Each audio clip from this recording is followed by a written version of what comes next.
Hey everybody, welcome today. I am here today with Helen from Sunflower Cottage Crochet. Welcome in.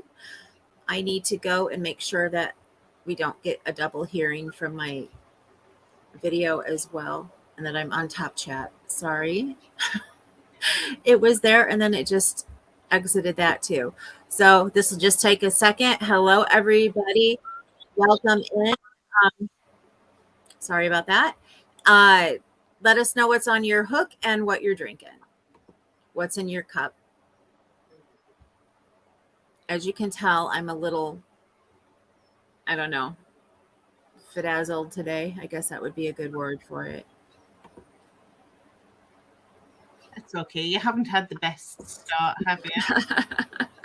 Well, I tried to have everything set and ready, so I wasn't late, nothing would happen. And of course, there's always got to be a glitch that's thrown in there somehow. Yes. There we go.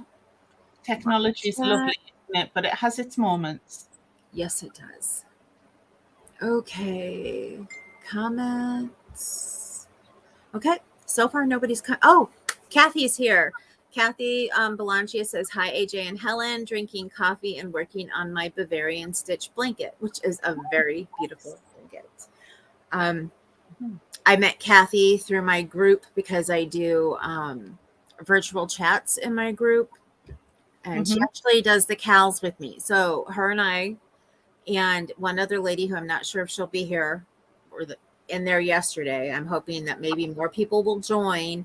But we started working on the fireside stocking yesterday, and we're just having a lot of fun. So excellent. No, it's nice to actually get to talk to you as well, because usually we communicate over Messenger, don't we? Yeah. Having an actual conversation. Yes. So it's nice to formally meet you. And it's nice to formally meet you as well. Just another stitches here. She says, hi, AJ and Helen. Her name is Connie. She says, how are y'all doing today? I'm multitasking, so I may not be real chatty. That's fine, Connie. I know a lot of you multitask so you can be in lives. And I'm not at my normal time, but, I had to accommodate because we wanted Helen to be able to come in and join us. So, and maybe if you enjoy doing this today, we can do some more in the future. Oh, yes. That would be fun. Oh, it all just popped up. Okay, let's see. It's like I had nothing and then boom. I may be a little bit glitchy. Let you know that now because we have rain that is starting and I don't know how bad it's going to get out there. I know it's supposed to be raining for at least 5 hours. I know it's storming where Kathy is. She says, Kathy says, loving the stocking once I got past the foundation row. Yes. Yeah. I know how to do the single crochet foundation row very well, but it took me almost the entire 2 hours to get the half double one done, but I got it done. Plus I'm the person who has to go and find everything, when people have questions. So yeah. Lisa McClure is here. She's the other one in the cowl right now. She says, hi, everyone. Connie from Just Another Stitch says, I'm responding to Facebook messages and YouTube comments. And Kathy's saying hi to everybody. So it's looking like, because maybe the rain or whatever, if I don't see your guys' messages right away, it's because things are coming in patchy, and quick. Lisa says, I cheated. Yeah, she started the stocking before we actually met in the chat, which is fine. She said she needs peace and quiet to do the foundation row, which I understand.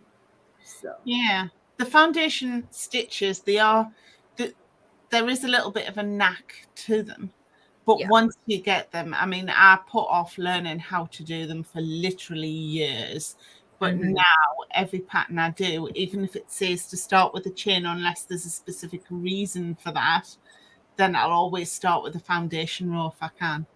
Yeah, I've started doing that too, especially with single crochets. But I did find on, I think it was a square that I was doing for somebody, that it kind of messed it up. So I had to go back and do it, how it was written. Plus I was testing it. So I wanted to make sure I did it as the pattern was written. But sometimes I find if I do the foundation row and if it looks better, I can, say, you may want to add this too. Or, you know me. Yeah. With my tech editing background and stuff, if I can help, I try to help when I can. So, Yeah. but it made it much worse. And I was like, okay, sticking to the other way. Because it's actually for the blanket that I told you that I'm making. So maybe, I guess it wasn't testing, because the only squares I've tested that I'm using in the blanket are yours. So it wasn't a testing one. It was one that was already there written for it, but it made the one side go like this. And I was like, okay, no, because the foundation row can be so stretchy, it stretched out. So I said, nope, that was not a good idea. No. So I restarted it. Yeah. But it is really good for garments as well. The foundation, because it gives you that little bit more give around the tummy area. Yeah.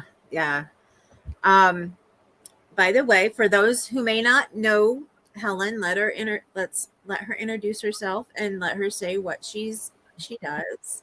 Case Crochet she says, "Hey y'all, don't tell my boss I have y'all running." Okay, we won't tell. Yes, we won't tell. So hello everybody. My name's Helen. I'm the designer behind Sunflower Cottage Crochet. I've been designing now for 4.5 years, I want to say. And the time's just flown by, absolutely flown by. I've been fortunate enough to be able to give up my 9-to-5 job to be able to do this, mainly because I have a very supportive husband, not because it earns me a fortune. But you do crochet for the love of it, don't you? I think perhaps I'm most known for the collaborative cals that I do, mainly blankets.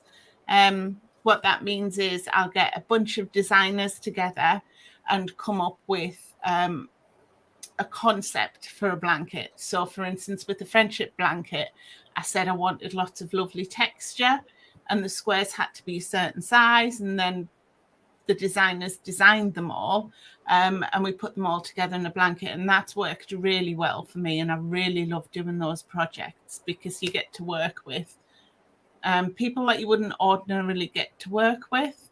I think the other side of being a crochet designer really is that it can be quite isolating unless you find people like yourself that we can have little bits of chats with, or other designers that you can, check in with once or twice a week, just to keep yourselves motivated to bounce ideas off. So that's really good. But yes, I love being a crochet designer. Definitely what I should have been doing all of these years and haven't. Well, awesome.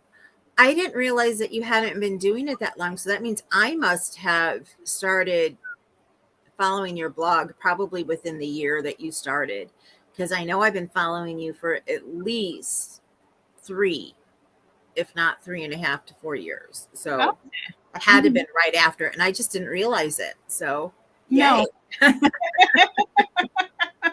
Yeah, we've got well over, I think, 200 patterns out now. So I have been cranking them out. So it probably feels like I've been doing it for a lot longer than I have, because so many patterns out there now. I have to tell you guys, my favorite, I think, of all of Helen's patterns are her tops. She makes some of the best tops. They're nice and textured. This year has been killing me. For those of you who know, who follow me, I have been waiting to be approved for surgery, which I finally have, and I'll be having it in August, but it's for skin removal. So I've been wanting to test Helen's tops because I am in her tester group that she has on Facebook. She actually has 2 of them, but you haven't started anything in the second one yet, have you? Because I know I'm part of it, but I haven't seen anything. That the second one is specifically for the magazine that I've started doing. Okay, that's right. I knew it was specific to something. Okay. Yeah. Okay. So anyway, I'm in her other tester, that's how I met her, was in her other group. Finally met her, to chat with her and talk with her. And plus through Donna, as we all know, Melfina's Magic. And I have just been dying to test her tops that she brought out this year. Every time I see one, I tell her, and I'm like, this is so gorgeous. I have to make it, but I have to wait. So yeah. And plus I have one that I started testing for her last year, and then it turned out that it was just a little on the larger side. So I think she had to redo a couple things in it. So, and I waited on yarn because I didn't have enough. And it turns out that I did have enough if I would, but I was like, I have to wait to make it. And then I had so many things lined up. It's in my bag waiting for me to remake it. But now I have to wait to see what size I am. So, and then I'm also kind of happy then, since I bought all that extra yarn. I'm like, I'll be able to make something else with that. So, yeah. And it's my favorite color, which is yellow. So welcome in, Carol Ann Cast. Good afternoon to you as well. One thing that we do here as people come in who are used to coming in with my lives, let me know what's on your hook and what's in your cup if you're crocheting at the time. I usually like to crochet because it helps keep me calm during my lives, but I'm not at a point on anything where I don't need to pay a lot of attention to it. So I like to have all, if not most of my attention on the person who is here with me and not trying to count stitches. So I only work on it when I'm at a point where I can just work and not, concentrate. So anyway, I was trying to think of questions. I asked everybody if they had any questions to ask, and nobody actually, put anything, which surprised me. But you're actually pretty apparent out there. I mean, you let people know almost anything they need to know in your email. If for anybody who may not already get them, Helen has newsletters that she puts out. And for those who also don't know, that when I put the links up every month for the blog hops, Helen helps me with those. So any of them that she's a part of, she gives me the links. And then I also use her affiliate links that I put in there. And then she had started offering, if anybody, purchased and, let me know, and we could show her, that she would give you like a free pattern. So just to put that out there, but she's not doing any for the rest of summer, if I remember right. She took the summer off. Yes. I've been doing so many events, like so many. I needed to just take a step back. Shall I show you my list? This is a list of patterns that I've either had ideas for, started designing, or is design tested and is literally just waiting for me being able to release them. Where's my camera? There you go. Yeah. Wow. All of these patterns have been sat there waiting, some of them for 3 years at least, to be released. But because I've been doing so many events, I mean, some months I was doing releasing 9 patterns a month, which is a lot. So because I've been chasing the deadlines for those events, I've let the things that I really wanted to do and the ideas that I have just sit there for a bit longer.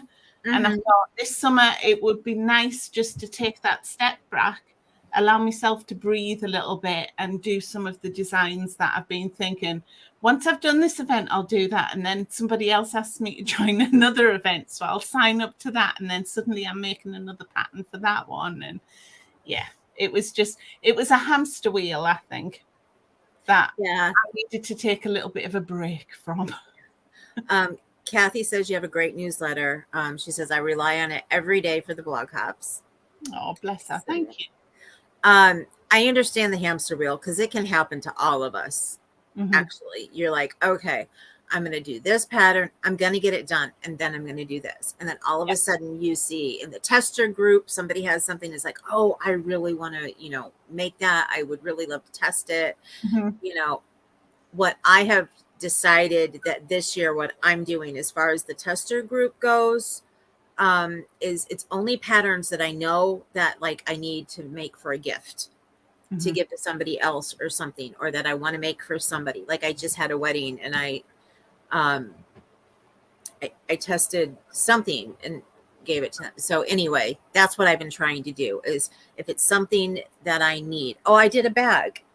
I did one of Hospice's bags and I Yeah. was like, okay, that one I had a use for me for, but I would have, if I hadn't already made a market bag, the one that you put out, I would have asked to test that one because I actually gave the couple that just got married a market bag, Oh, but we did that in one of my cals. So this is my first year doing crochet alongs in my group.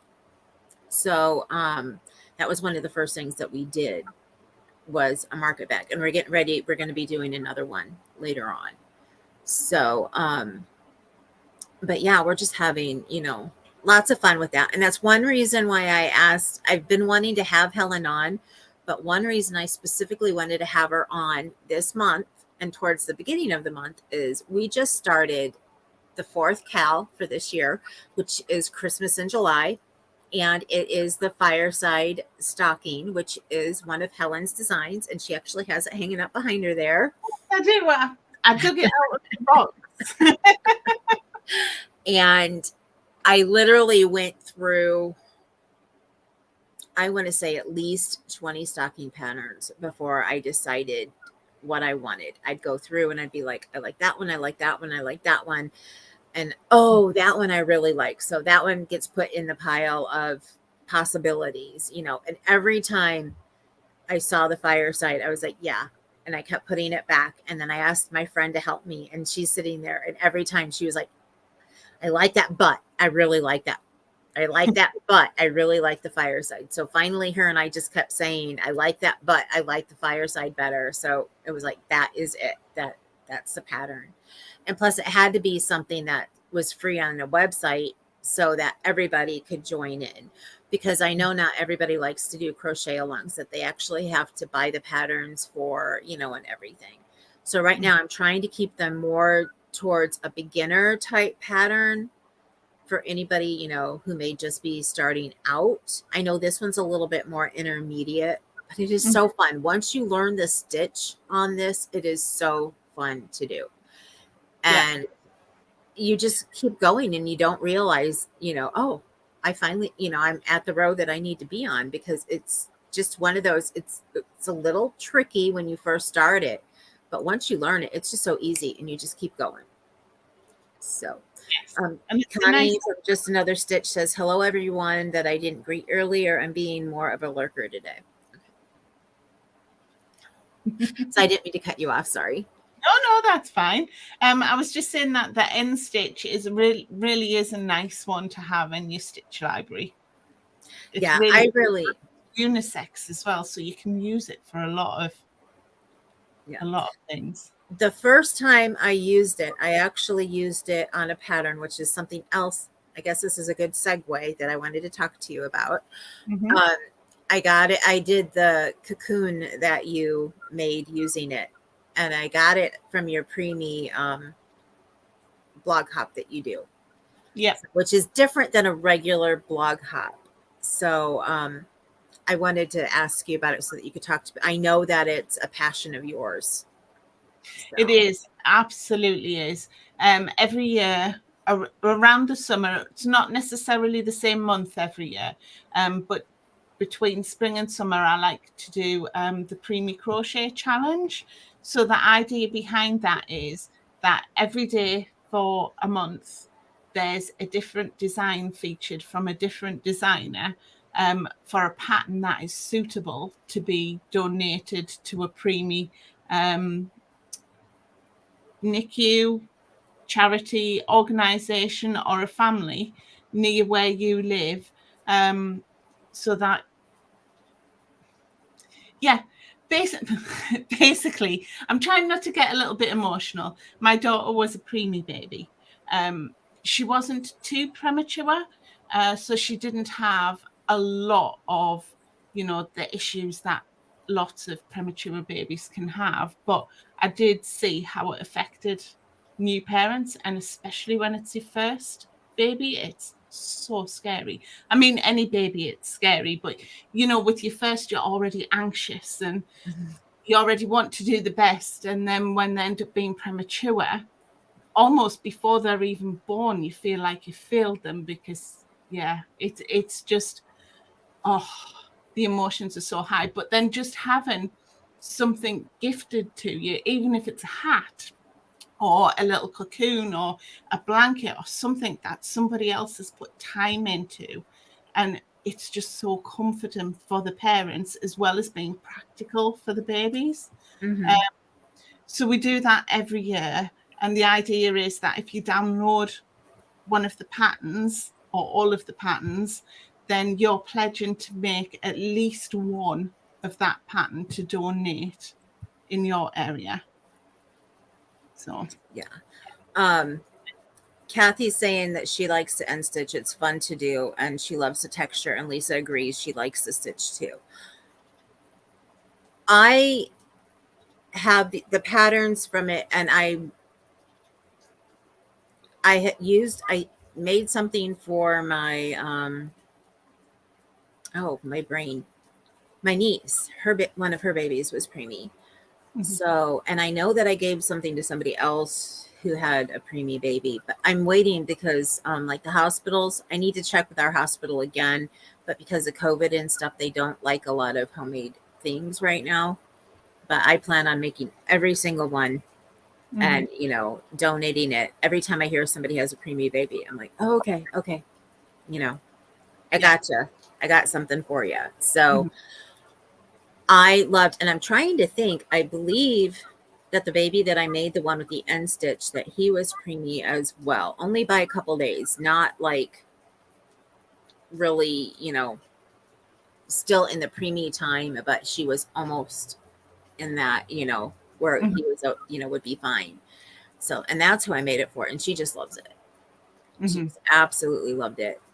And she actually just had another baby. So, oh, that's awesome. she's using it for him as well. Because I was like, do you need another cocoon? I can make you another. And she's like, no, I'm using that one. I'm like, okay. I said, I'll make you something else, down the line, because I have a list of things right now that I got to get done. Yeah, no, they're gorgeous. But yes, so with the preemie challenge, sorry, I just had a thought run through my head. It was quite interesting actually when I started doing it, because I said to the designers, they were like, what kind of patterns are you looking for? And I was, anything, hats, blankets, bond and squares. And they were all like, hang on, bond and squares? What? Yes. I think when I've done some research, this started more in Europe. And I think America's just kind of catching on to what they are. So for those that don't know, they're basically squares between 5 and 7 inches usually, and it's for when mum or dad can't hold the baby, because babies bond with parents through the sense of smell, as well as like listening to the heartbeats, but the sense of smell is the main thing that they bond with, because their eyesight isn't very good when they're born. And basically mum or dad wears one close to their skin and gets their scent on it, and then it's given to baby, and mum gets the second one and she wears it while baby is hugging the other one and learning a smell. So when they are big enough and strong enough for mum to hold them, they already feel comforted because they know who she is. And I think as well, when parents are going through that, it's, what's the words I'm looking for? Comforting.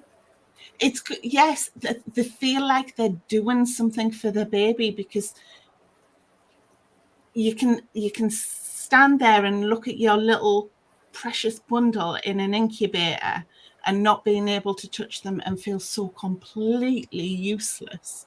Whereas this little tiny square has so much in it, and mum can just, hold on to the fact that she can do something for baby, that this is productive.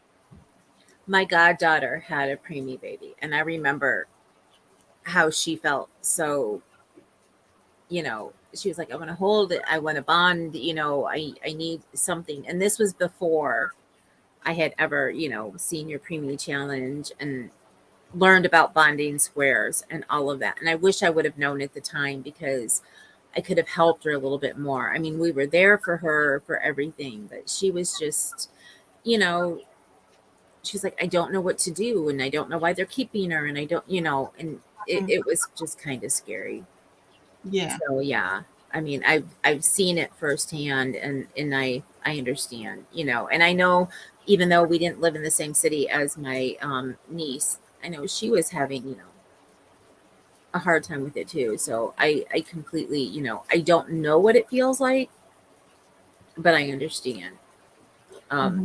I don't know, but my daughter was adopted, and we got her as a baby. So I understand the not knowing if you're going to bond, because you got that period, but we were able to get her. I mean, right the day that she was born. I mean, I got to hold her, I got to give her her first bottle. So I got to start bonding with her then, but it's like I didn't have all that time. Well, I didn't have her in my tummy the whole time. I didn't have all of that bonding. Mm-hmm. So she seemed she seemed a little advanced, because like as soon as she came out, she had her eyes open and she was looking around. And I just always said that I think it's because the birth mother, she heard her saying, that, you know, she was going to be adopted, and she was looking for who her parents were. So it's kind of hard when you think, are we going to bond? How long is this going to take? What can we do? So we made sure we had bonding time for my husband too. He worked a job where he came home at night. So we had learned a concept that the doctor gave us, and she started out as a pediatrician in Germany, and she moved here. So she was, oh, sorry, Poland. I forgot that she moved to Germany. We were sad when she moved. In Poland. She started in Poland. And so she knew, whatever, all the things that she had learned over there. And when she came here, she just became a family doctor. So she didn't have to go through all the extra schooling to be an actual pediatrician. And I happened to be looking for a family doctor instead of a pediatrician, because I wanted somebody that my daughter wouldn't have to change doctors right at the age of 18, Mm-hmm. And my doctor was like, I have the perfect person for you, because she was a pediatrician, and now she's just a family doctor. We met her, we loved her, and she told us all about this concept of bath bottle bed. Never heard it before in our lives from anybody. And I don't know if it's something, like you said, that came from her being overseas, and you're a little more advanced in some places. But sorry, my husband's leaving for work. Anyway, what you do for those who may know somebody who's pregnant or whatever, it's good for babies who have to have the bottle. Not as much for women who are breastfeeding, but because she was adopted, we were using a bottle. So she said, even starting the first night you get her home, whether you're putting to bed around midnight, which she is what she said we should do. She's like, you give her a bath, you give her a bottle, then you put her to bed. And she's like, she's going to start sleeping through the night earlier that way, because she said a lot of people make the mistake of giving them a bath in the morning, thinking it's going to rejuvenate them, like it does for us. Sometimes I prefer mine at night as well, but she said it wears them out. She said, so bath bottle bed, she said, is the best advice I can give anybody. And by week 2, Emily was actually sleeping almost through the night. I mean, we'd put her to bed around, by then we had moved up to like around 11 o'clock, and she wasn't waking us up until like 6 o'clock in the morning. So we were like, wow, I mean, it still wasn't a long, time, but it was longer than we expected that soon. Mm-hmm. And there were some nights, she was up a little bit earlier, but it worked so well. That's the advice I give everybody.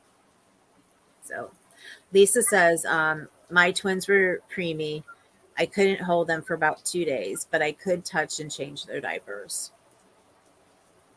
That's because I know here they won't let the parents change their diapers. Really? So when they're, I know they wouldn't let my goddaughter. So until like the baby got developed to a certain, I don't know what standard or, whatever. I Mhm. wasn't there every day. I know they finally, they started letting her at a point, but when the baby was first back there for the first probably about a week, she couldn't do anything but touch it through the glove things, through the, Okay. so, No. yeah. I know Georgie had my daughter had a tube down her nose because she had no suckling reflex. Hmm. Um, Yeah, and so did hers. the doctor to the nurses, no, I'll feed her, show me how to do it. So I would use the syringe, and the nurse actually stopped me one day and she said, you're the first mum that said, I'm doing this. Like, I think maybe it's just more because Molly was so young at the time. mm-hmm, So she, I don't, she was scared about being a first time mom, mm-hmm, and she was young. I think she was only 20, maybe. yeah. So she was so young. I just think she didn't feel, because certain things I would tell her. I said, I believe parents should be able to do this. You should, ask. And she's like, I'll just wait. you know, she didn't want to do anything wrong. So she just felt like, me with Emily, I was assertive with everything. I was like, let me do this, let me do that. We Yeah. were lucky because they let us be up in the hospital with her because, not all, it's easier now for parents who adopt, but back then, we had to have all these different permissions and stuff. And we just lucked out. She was born on a very busy, busy weekend. So they're like everything, all the rooms and stuff are full. And even the rooms they have left for you to go in and feed them in private. So you have a little bit of time. So we had to do everything where a lot of people, at first, I didn't think it was lucky, but we had to do everything in the visitation area that they have for the families. Mm-hmm. But it ended up being nice because they're like, since you're in a public area and a visitation area, even though we're having you a little bit more secluded, you can invite your family up here and anybody who wants to come and see her. And my aunts and uncles and cousins, I mean, they all came up to see her. And normally that would not have been allowed. Mm-hmm. Normally it would have been just my husband and I in the private room. So yeah, Mm-hmm. we lucked out. Oh, that's nice. But And how old's your daughter now? 26. Oh, bless her. She just got married last November. So got married at 25. I told her, I said, that's how old I was when I married her dad. So yep, I can't believe she's that old. It still feels like I have a little one running around, but nope. Yeah, you blink and somebody's pressed fast forward, haven't they?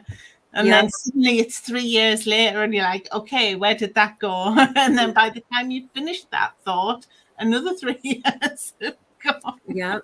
Well, that's like I always tell everybody, just enjoy the time that you have, and everybody tells you that because everybody would tell me that. And I'd be like, yeah, okay, but it is so true. And you don't realize it until it's after that. It's just like, wow, where'd all that time go? Mm-hmm. You realize it with other things, but with them, when you're like, oh, I just wish she could walk. Oh, I just wish this. Oh, I just wish that. And now I'm like, oh, I wish I could put her back into that little tiny baby that I could just hold in my arms and protect her. And, Yeah. it's hard when they get out on their own. It is so hard. I know you're not at that point yet, but it No. is so hard. So, Yeah. so is your daughter your only child? Yes, she is. Okay. So she knows what it's like to grow up as an only child. Emily was ours too. She kept on, Mom, can you adopt another baby? I want a brother. I want a sister. It's like, it's not that easy, honey. Yeah, we've had that as well. And it's like, yeah, but Georgia, sometimes these things just don't happen. And maybe we were lucky to have you. Uh-huh. But our house is always full of children. Like all the school holidays, it'll be full of Uh-huh. people coming and going. Like this weekend, on Friday night, Georgia had 2 of our friends and my little 3-year-old nephew came to stay with us. So I had 4 kids running around the house on Friday night. I had 5 kids running around the house on Saturday night. Yeah. So that was just oodles of fun. Our house is always packed. Yeah. Unfortunately, I have one brother. Now, he had a son who was almost a year older than Emily. It was like half. They ended up being in the same grade in school. So it was kind of funny because, everybody's like, but you're older, And so she kind of liked that when they ended up being in the same grade. But they didn't get to spend a whole lot of time with each other when they were younger. Mm-hmm. And she ended up having 3 really close friends. And I would call them the 4 Musketeers because they did like everything together. So, when she got older, I can remember, how old was she? She was maybe about 6 when she was begging me the most. And then I want to say around 8, maybe.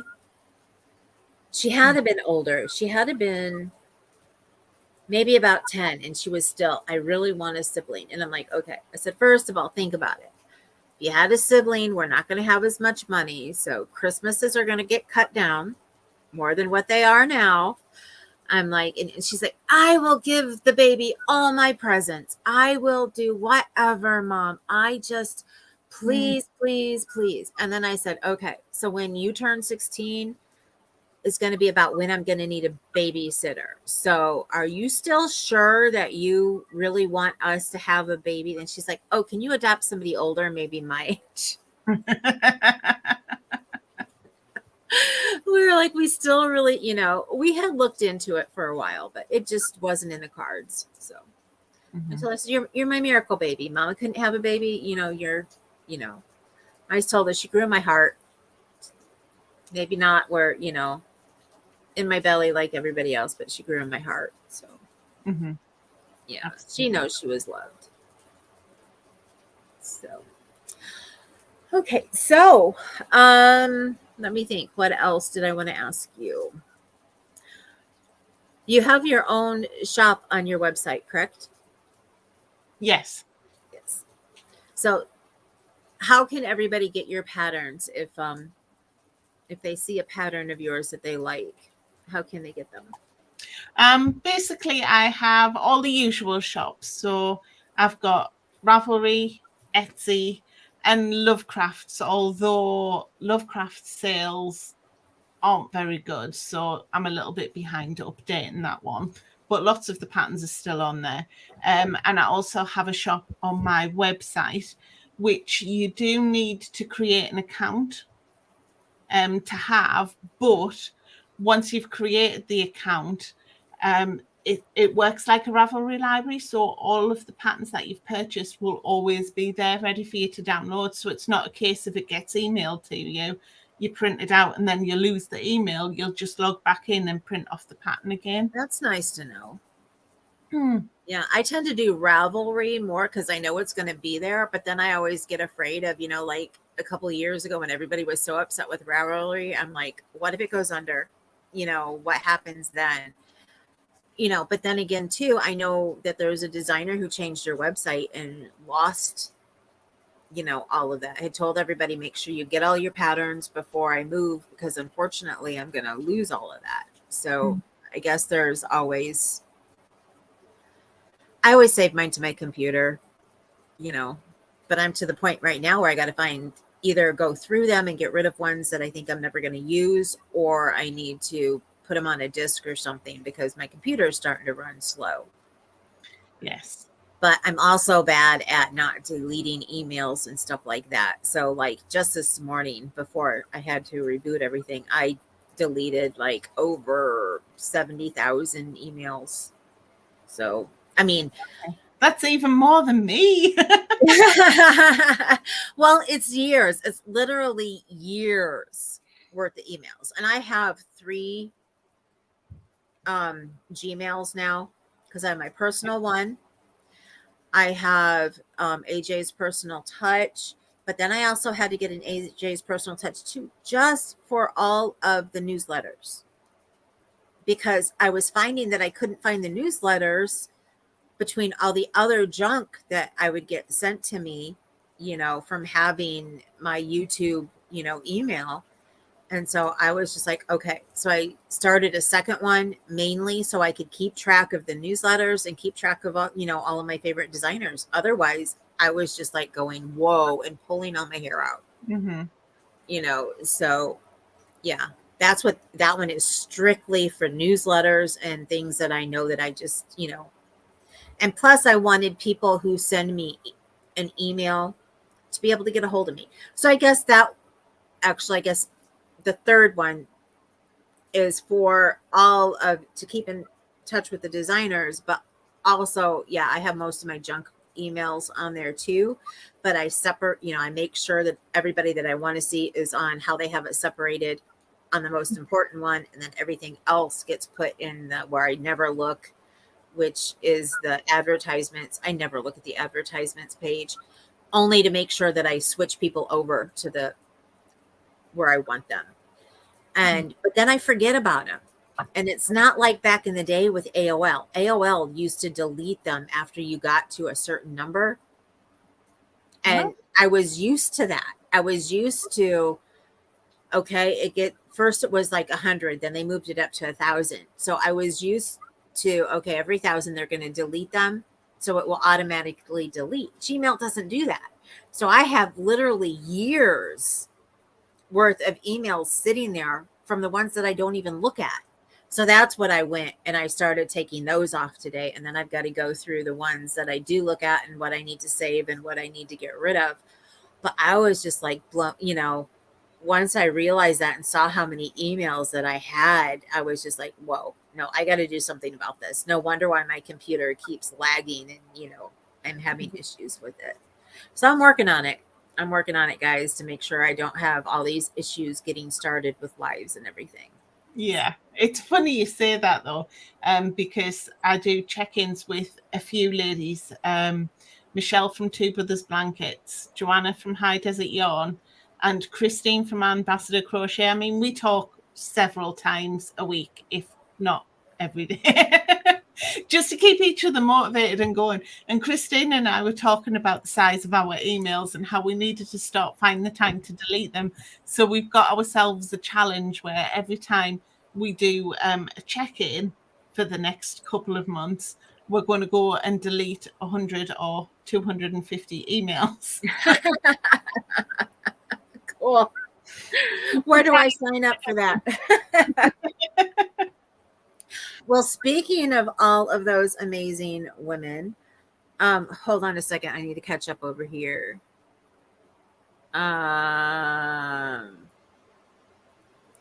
Lisa talked about, Connie said, regardless of if I like or don't like what happened with Ravelry, I still find they are the best source for written patterns. I agree with that. And then she said, I just mostly use Ravelry to get and find patterns. I'm not actually active with the other stuff on the site. And Lisa says, Connie, I do agree. It is a great resource. Now, I use mine for that, but I also do have one person that I follow, a YouTuber, who she has stuff set up on there, and that's where she does her giveaways and stuff in the correspondence part. She's set up in there. So she's the only person that I go back there and look at, though. I used to have other, I don't know, things that I would go back and chat with people and stuff. And I stopped doing that a long time ago because there were just too many people that I didn't agree with. And I was like, okay, I got to stop doing this. This is bad for me. I got to get away from here. But see, I find strictly talking about patterns and, that's it. So, yeah. I find technology quite daunting. So with regards to Ravelry, I've only ever used it really for the patterns in my shop or to download patterns from other designers. I haven't gone into the chat or the groups or anything like that. It goes ching. Yep. I went back when there wasn't a whole lot of everything else, and before I learned about YouTube. once I learned about YouTube, it was like everything else took a second place. And I was like here all the time. Now I'm trying to find a good balance between everything. And it's kind of hard to do when you're a creator and you're trying to keep, content coming. But I try to do the best I can. I miss people that I don't get to watch. Mm-hmm. So I try to make time to go back and watch them. So now I find I don't watch TV like I used to watch TV. Now I unless I know it's something I really want to watch, I don't watch that much TV. Or unless I'm sick and I'm just like, okay, I cannot look at the computer today. I just, strictly I'm going to crochet and watch TV, get a little rest. But anyway, you had a great segue. You talked about the four of you guys. So tell us about the new endeavor that you guys are all doing. Okay, the crochet capsule. Mm-hmm. So basically, I might not be doing the events this summer, but I hate to have idle hands. So I'm going to be keeping myself busy. I've got 2 magazines that I'm doing. The first one is the crochet capsule with Michelle, Joanna, and Christine. Basically, this one came out and it's a garden theme, a blooming garden theme. So we picked the stitch, which was the sprig stitch. So each of the designs in there has an element of the sprig stitch in it somewhere. And created, just this I'm really proud of it actually, fabulous magazine with 5 different designs in it. You get the full patterns. There's a cardigan, a blanket, a shawl, and a top. I'm just thinking, I don't know where my top is. And I designed the bonus pattern, which happens to be here actually, which is the market bag that you referenced earlier, which has the sprig stitch in it. Sorry, my camera is a bit weird. So it's a really pretty stitch, but you'd be surprised how easy it actually is if you haven't tried it. And we're doing a cal in the crochet capsule group. So everybody who purchases the magazine gets a link to join the group if they want to. And we're doing a cal for that at the moment. So that's been really good fun. We Crochet provided all the yarn for it. Wow. I love their yarn. Yeah. And I think we're going to try and do 3 or 4 editions a year, each with a different theme or a different stitch. So that'll be good. Yeah. And speaking of her cal, the crochet link, I would have done that one if I wasn't already doing the one on my channel. So I was like, I had thought about it. I was like, yeah, I'm going to go and do this with Helen. And then I was like, no, I've got surgery coming up. We're cleaning the house right now, which is why my channel has kind of gone by the wayside. I mean, if you guys would have seen, we were looking like hoarders for a while. We do not look that way anymore, but we still have to go through boxes of stuff that we're keeping and find a place for it, because whatever doesn't have a place is out of here. Yeah. So my husband, he's like, I'll be a minimalist if I have to. So anything we're not using and don't think we're going to use is gone. So, yeah. We're trying to do that with a garage and failing miserably. The garage has racking down both sides of it and along one of the back walls. But Richard has decided if we're not moving, he's going to convert it into a big office space for me, because this room is actually just a little bit too small. So we're trying to sort out 20-something years of hoarding in the garage. Well, we've been here for 26 years. Our hoarding either. His dad took control of the garage and he organizes it, and he tells us what we're allowed to get rid of. Awesome. Yeah. Awesome. So we just had a huge yard sale we had it during I think was it the last week in June my husband had off, and then we had it again during 4th of July because he had the week off. We put so much out there. Well, now we got to get rid of the stuff that didn't sell. Plus I'm trying to organize the back room, because the room that had all of the boxes in it he's like, okay, we'll make this into the room that you do your crafts and stuff in. Yes, I mean, it'll probably be the dining room too, because the table's in there, but I'll be crafting at that table. But the thing is now is trying to get all of my yarn that I had half of it up in this room that I'm in right now, and then the other half back there, and go through everything else. Cause I used to do direct sales for Jamberry, which was a nail company. So trying to get all of my nail wraps and everything that I have left from that sorted through, and all of the stuff that I thought, okay, I was going to put on like Poshmark or something, and just try to get rid of things and sell it to whoever might need it. So if anybody loved Jamberry and you're looking for any of their vinyl nail stuff, just let me know. I have a ton, and I've got lacquers. I've got most of my lacquers and gels though have been used. I think I have like 2 gels that had not been touched. But anyway, like as Kathy can tell you, she has a box coming her way. I was like, would you like this? Would you like that? Would you like this? You know, it's just like, if you want it, I'm getting rid of it. Okay. Yeah. You can have it. So, because I got to find room for my yarn, because my husband keeps on saying, yep, yarn's going next. No, it's not. No, it's not. No. And I only have 2 shelves that have 2 bookcases that have 5, shelves left that I can put stuff on once I get stuff down. Because like my Jamberry stuff is on 2 shelves at the bottom. So I only have 3 on that one. And then the other one is going to be hopefully just patterns and yarn. So I have the top 3 for yarn on that, but I know I have more yarn than what will fit on there. So I'm like, I have to be creative and figure where it's going to go, because I already have shelves that came. I was a massage therapist. I think you knew that. I'm not sure. So my big shelves unit cabinet that I had there is back there, but that's full of all my good hank yarn. And I used to get the what box was, my brain's not going to work, the box that just they stopped doing it. I used to get it for years now. Knit Crate. All my Knit Crate yarn that I haven't used is all in there. Stuff that I've bought from dyers. I follow Mace of Skeins. I don't know if you've ever heard of her. I have some of her stuff because I've done a sample for her. It was a really gorgeous shawl. My first shawl I ever made. It was so pretty. I loved it. So in payment for anybody who does samples for her, she gives us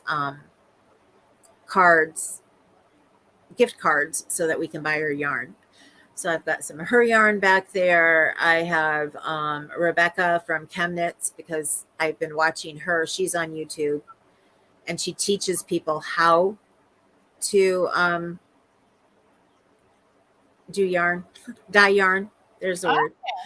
And so I have some plain yarn here too, which I have dyed a couple hanks of yarn, and it is so much fun. But I just do like the Kool-Aid, or, I don't have any acid dyes. Although my husband has told me he will help me if I find some, that's decently priced. And he brought masks home, and he's like, we'll have to do it outside because of the cats, but he would help me. So there may be some of that in my future. I just like to have fun and try new things. I was trying to sell my stitch markers, but we have agreed now that I'm just going to make things as I want to. So I'll make them because I want to, and then I'll put them up for sale. People want them, they can buy them. If not, I'll find whatever I'm going to do with them. But I'm just doing what I want to as I, do it, except for if somebody comes to me and says, can you make me this or can you make me that? I'm still doing my, selling my crochet, customized crochet if they want it. And then the other thing is I'm learning charting so I can help designers like Helen and stuff because to me that just looks like a big puzzle, and I think that would be so fun to put the charts together.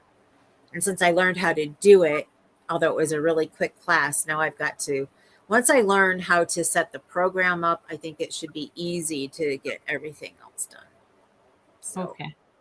And that I'm hoping to find time within the next week or so, since we're, once we're done with all the house stuff. And I'm working on a crochet, a mousse that I'm being paid to make for a baby. So I can't do, I can't just sit for hours and do the same thing. So I can do a couple, a little bit here and there. So I can work on starting the charting and work on that at the same time. Okay. So, So you Kathy, mentioned sorting out your yarn. Sorry, I'm going to turn the tables a bit. So how do you organize your yarn? I'm always really interested because there's so many different ways of doing it. let me read the chat here real quick first and let me think about that. Connie had said she's going to get going. I need to rest my back a little while. I've been on the computer too long. Hope everyone has an amazing day. Sorry I missed you when you left, Connie. Talk to you later.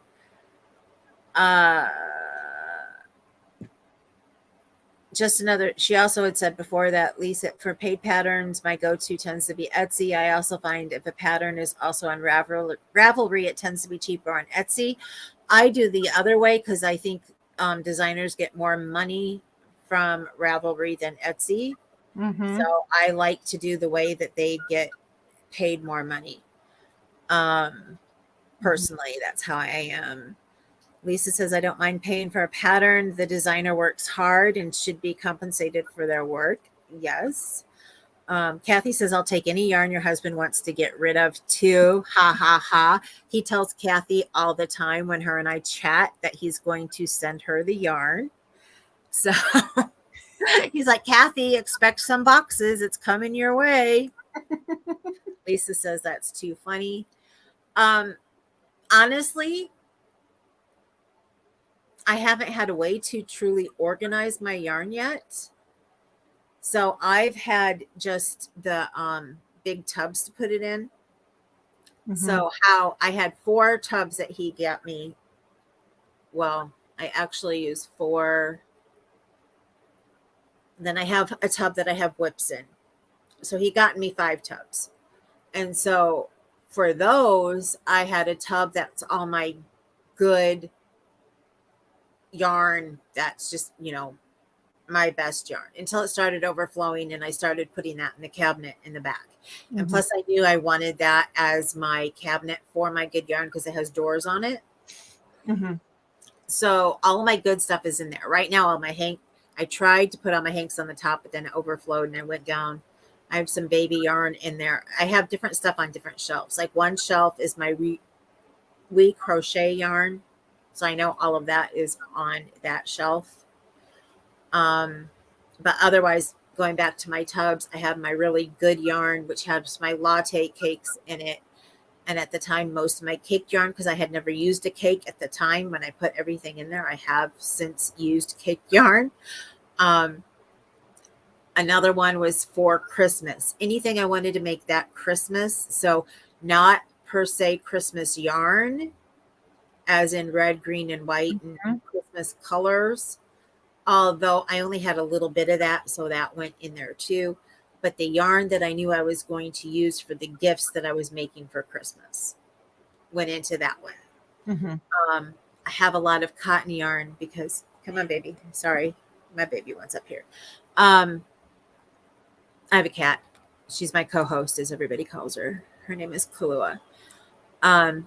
Anyways, the other one is just all my cotton because I have, before I was disabled and stuff, I've always had back issues due to my weight and stuff. And I've had low back surgery before. But there was a year we didn't know what was going on with my stomach. And I was just in so much pain. It was before we knew that I had chronic pancreatitis.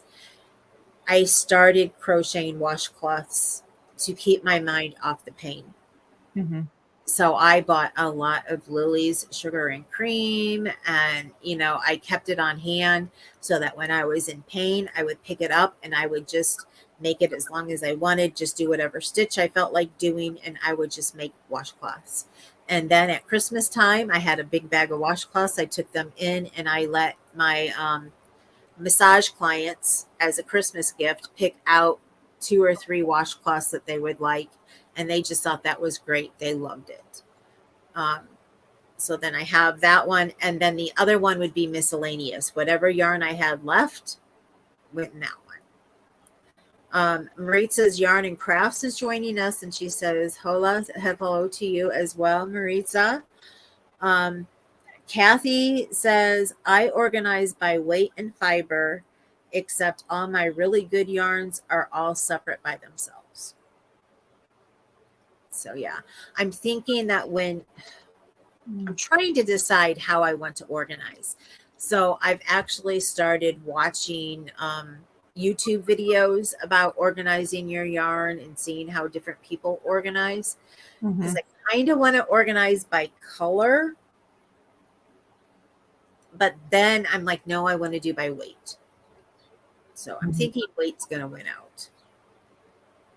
So I can go when I have a pattern that says it needs, worsted weight, I can go straight to and know where all my worsted weight is, So I mean, I can still organize it all by color, but I also want to keep, the brands together too. So I know how much of each I have. So I want to make it the easiest that I can make it for when I find a pattern I like, I can go there and find it. So I'm thinking, yeah, weight's going to win. So I know that's not exactly what you asked, but no, that's good for me. Still in the process. So Lisa says, I need to organize my yarns. Yeah, I know it's something, that everybody does different. And then I know a lot of people, they'll do one system and then they will like completely turn around and change it a couple of years later because they're like, oh, that's not working for me. So let's try this. Yeah. To me, I think it's just like crochet. You're continually learning new things. I'm hoping to learn how to knit by the end of this year. So that may have, change my mind on how I want to do things too. So I just think that by weight's the best though, because you're always looking for stuff, by weight. Yeah. So if you want to make that blanket, you're going to need all 3 weight or 4 weight. Yeah. Or the shawl that needs, the lace weight or, Yeah. I'm one of those who I don't have as much lace weight as I would like, but I have every weight in my arsenal. I may not have a lot. I don't have a lot of 5s and 6s either. I would like to have more. I mostly have DK and worsted. Yeah.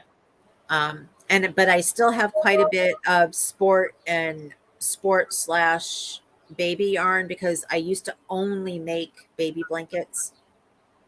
And, I learned how to crochet at an early age doing 4-H. And all I really did was blankets after that, baby blankets. So that's all I really had was baby yarn. I mean, we went from me literally having maybe 6 packs of baby yarn that I bought from Hirschner's when it was on sale at like 81 cents a ball. So I bought it by the 12 pack in the different colors that I wanted, to having those 4 packs to having 5 bins, within 2 years time, maybe. So my husband went to me having a box like this of yarn to now he's like, wow, you have way too much. And it's like, you have not seen too much. No. You truly have not seen too much. Hi, Terry. Nana's Crochet Ideas is here with us. How are you doing, Terry? She was doing Bible study, so she didn't think she'd be able to make it in, but we're still here. So what else had changed for me? Something else had changed. I can't remember. Something else hit me right before I said hi to Terry that I was going to say, but I don't remember now. So I'm not sure. Okay. Anyway. So then what are your most favorite projects to make? If you were to make something just for the fun of it, not because you wanted to make it for somebody else, what would you make? Oh, goodness. That's such a toss-up right now. I'm one of those people that I love to keep learning and learn new things. So last year, if you would have asked me, I would have said a garment because I hadn't really made one. And my first one was a tester crochet for Fosbus. And then I did one. It's called the Flirty VT. And I'm trying to, is that I think it was No Hooks Given. I think that was her design. Mm-hmm. And that one really challenged me, but I love it. And I've worn it so much, and I'm really sad kind of about losing, my skin, because I'm like, oh, some of my favorite things I'm not going to be able to wear. But at least I only have 2 garments that I'm like, I'll have to find another home for. Amigurumi would have also been on my list because I really hadn't done it. Then it was brand new, and I love making amigurumi. That's actually one of my absolute favorites right now. But then I'd also have to say I'd want to learn something I hadn't made. I learned how to make a shawl this year, and I've really fallen, end of last year, I've fallen in love with shawls. So it just depends on the day. Yeah. I have a list, like your list of designs you want to create. Mm-hmm. I have a list of things I want to make.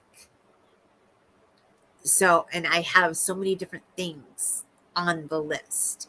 I want to make for fun when I have time. Actually, I have 2 things on the top of my list that I really, really, really want to make. That would be for fun and for me.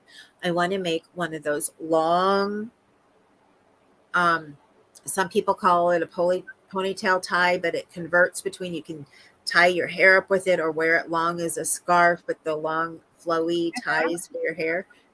Since I've got long hair, I really want to make one of those, and I haven't had time. And I really want to make a back scrubber. I haven't had time, and I want to make one. And that, actually, I was going to look for the pattern today and sit here, and that's what I was going to try to get started to work on, to be able to sit and just work on. I need one. I want one. I don't have time to make for myself. So I really want to make one. But another dream on the top of my list that I will start making once the back room is taken care of. My daughter bought me the mats and the cutter thing to be able to cut cloth. Mm-hmm. All of the sheets that I can't use anymore from my massage room, and that nobody will buy because even though they've been laundered and well taken care of, our bathroom has to be redone. We had an incident, and where the tub dislocated from the pipes, and we have the floors rotting, so it has to be redone. Mm-hmm. So it's not a we want to, it's we have to. So my husband's like, think of what you want. Martiza, it's not dropped. You have to look for it to come through. I changed it. I think it's I'm beautiful to drop your channel link. Yeah, I am beautiful all together. That's what you use to get your channel links to drop. Sorry. I just noticed you tried to drop that. Back on my train of thought. You're back. Oh, we've got to remodel the bathroom. So my husband is like, think of how you want it designed, because it's going to be totally what I want, although I'm sure he'll be like, no, we have to, I know we have a budget, we can't afford to even get it done right now. So we're going to have a small, budget to work on what we want in there. He's like, but he knows I check everything. I try to find the best price and the best quality on everything. So he's like, think of what you want, how you want it. And, I want to make the rug that goes in there. Mm-hmm. So that's the project. And I need to make some cat beds. That's the other thing that is on I really want to do, but I haven't had time, and that's what I want to do. So I know I said need, but it's I want, but it's a need for me. Yeah. But I want to go through and cut, especially the flannel ones that can't be used again, because my other dream is to get enough strength to start working on family and friends again. I kept my foldable massage table. I got rid of the permanent one. So I want to take the sheets that can't really be used anymore, and cut them up and make my own yarn from them. Use them as, yarn. I already know, I've looked up how to do it. And I want to make my own rugs for the bathroom from it. So long story shorter, I want to make our own rugs so they're nice and cushy, and they're just going to be multicolor because, or if I want to, I can take and dye it if I want to when I'm done. But Mm-hmm. I think it would be, I don't know, prettier because I tended to stay with the same color themes. I used either like a seafoam green or a pretty yellow, Mm-hmm. or off whites, and so I think it would be pretty to have all those together in a rug. Yeah. So, like I said, I have a long list. Plus, I want to learn how to knit and make socks. So, I want to make my own socks. And I have not been able to figure out how to do them crocheting wise. I just can't, I can make amigurumi, but I cannot get for the type of socks I want. I can make, I have made, I got a tube sock design from my friend Terry, actually off of her channel when she did a challenge for people to make socks. So I got that pattern from her that she had given the link for everybody to get. And I made those, and they're nice, but they're bigger. I want small socks that I can wear in my shoes. Okay. So let me see if I've missed anything here. It's just a bunch of everybody saying hi to each other. Yeah. Welcome in, Crafty Moo. Sarah, welcome on in. Sarah's from the UK. Oh, hi. So there was something else I did want to ask you. Oh, and especially now, since we do have somebody else from the UK in here, Mm-hmm. you have more than your shop that you can get designs from, that we can get digital designs from. You have an actual shop, correct? Are you talking about Caterpillar? Yes. Okay, I just wanted to check. Yes. So, I was doing some research into yarns from actual suppliers of yarns, and my hubby was helping me work out the economies of scale and things like that. And basically, turns out that suddenly I had this website for this online yarn shop called Caterpillar Yarns, because that's what Richard does. He's the internet IT person, and he builds websites, and he's just really awesome with technology, even though surprisingly it's not his favorite thing to do. He's just exceptionally good at it. He says he always wanted to be an accountant, but he was just better at the my time. husband my husband got a degree to be an accountant, and he can't stand it, and he's never done it. No. Yeah, so Richard actually, he's got a PhD in computer stuff, and he did that with British Aerospace. So yeah, he's not daft, bless him. But anyway, so he built me this website, Caterpillar Yarns, and now I have a big online shop that sells loads of yarns. But I'm working on doing some patterns to provide some kits. And it's just a whole lot of fun.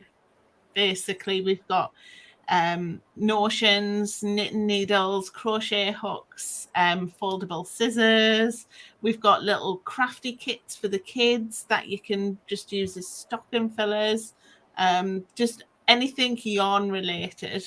We've got that, but obviously my biggest passion is the yarn section of it. And we've got so many fabulous yarns on there. You I don't know do. whether you've used them before, but at the moment, West Yorkshire spinners are one of my favourites. We've got the Serdar, the jewel spun seems to be really popular. I don't know whether you've used that before. It's a slightly bigger. No, I haven't yet. I It's have a list of dream yarns, but being Mm. disabled, I can't do a lot of what I want to do. So yeah.